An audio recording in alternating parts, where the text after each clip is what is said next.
Resident Evil 4 is a GameCube classic. So, just like Capcom's other hit games, they decided to port it. But does the port to the Wii do the original justice? Let's find out. Let's start with what we already know.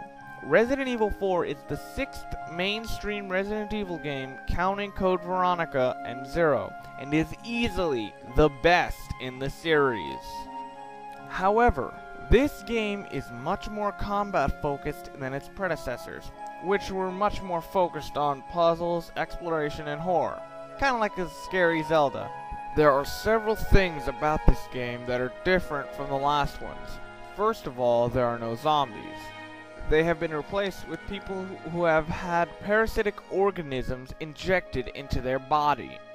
The enemies also create their own types of strategies, like luring you into a secluded area where they ambush you with their strongest allies, as well as surrounding you on all sides to make it harder to kill them all. But Leon himself has had a few changes as well. First of all, the classic fixed camera angles have been replaced with an over-the-shoulder view, and now, on the Wii version, Leon can now stay focused on his enemies, since the aiming reticule will remain visible even if you do not want to fire quite yet. The free aiming system is not the only addition to the Wii version. They also included a quick knife slash, which uses an auto-aim system to hit any nearby enemies or any other destructible objects. This new gameplay structure makes the game feel like new, and refines an already great aiming system to perfection. Getting Ashley will lead to the less fun parts of the game, but even those parts are pretty cool. She becomes a bit more of a hassle when you get into the more crowded areas, but luckily there are usually areas for her to hide, allowing Leon to dish out some pain to the enemies. There are also some new additions to this game that were not in the GameCube version, but were in the inferior PlayStation 2 port. There is an additional side quest called Separate Ways, starring a secondary character in the game, Ada Wong. This mode has one big problem though. It is way too easy. Granted, the entire game is a little easier thanks to the newer control schemes, but in Separate Ways, it's just Redarkulous. Seriously. Since you will only get a few weapons in this mode and no upgrades, you already start out with probably the strongest weapons, and plus, all the boss battles and final fights in this mode can all be fought from a distance, so you don't get hurt at all.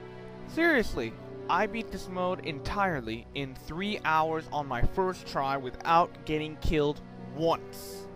The Wii version of this game maintains the things that made the original so great, but it improves upon them even more.